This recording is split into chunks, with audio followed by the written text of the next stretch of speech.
Your son is a failure. He's barely passing my class, and with grades like this, I'm just not sure what kind of future he's gonna have. What do you have to say for yourself? You're supposed to graduate this year. Listen to Mr. Johnson. What kind of future do you think you're gonna have? With all due respect, don't call me a failure. Failure is an event, not a person in fact. And you talk about the future, Mr. Johnson, but you're not preparing us for that. Excuse me? Just listen to what I'm saying. This should be good. Would you agree that in the future, most careers will become automated? Yeah, so? So the people who succeed will have to be curious, innovative, with resilience to adapt to new changes. What's your point? My point is, the focus in this school is not on that. It is on regurgitating information and test taking, and that's just real. But in today's world, creativity is the most important leadership skill. Oh, that's how you feel. You don't have to believe me, but maybe you will believe the 1,500 executives who recently said creativity is the most important leadership skill. See, pretty soon, no one will be hired because of what they know. Because who cares what you know or if you've memorized a fact? We've got Google and Siri for that. In the future, people will be hired because of what they can do with their knowledge. Can they creatively solve real-world problems, not just follow instructions or directions and bubble in multiple choice questions? So, Mom, that's why I'm stressed, because these robotic tasks we learn in school should stop.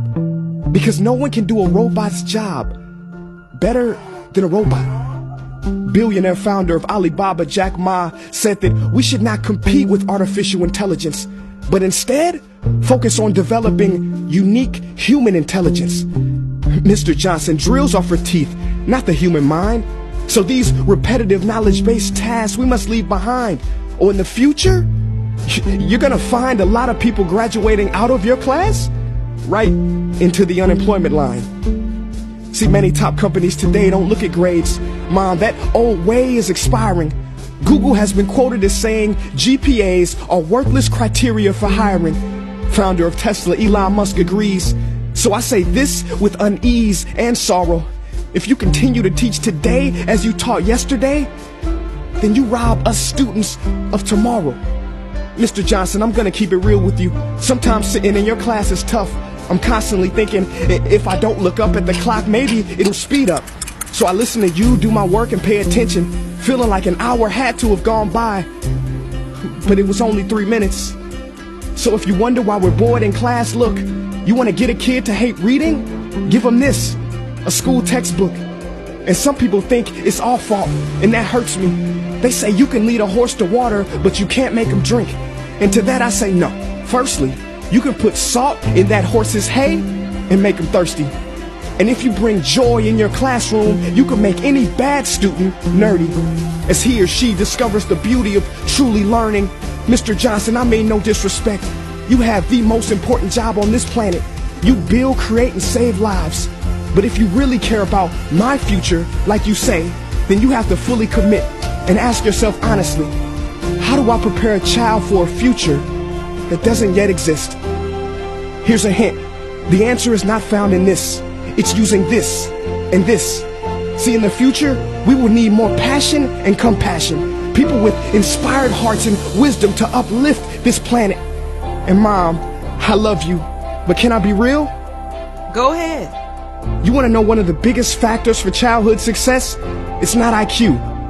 It's family meals. And we haven't had one of those in a while. See, I know sometimes you don't feel proud, because I may not be a straight A student, but I'm not stupid. These tests may be 70% of my grade, but they're 0% of my future. But don't worry, I'll pass this class and get through this. But I need you to give me the space I need to be me and live true.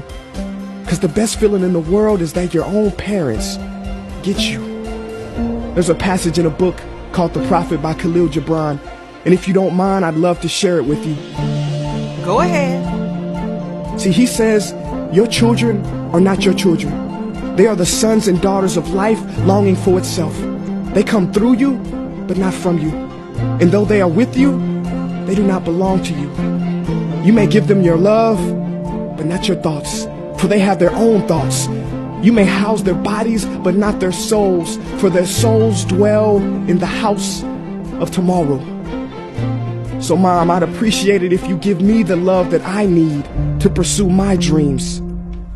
See, if we are to succeed, all three of us need behavior change on all fronts. We talk about the future, but the future is now, and it is created now by all of us.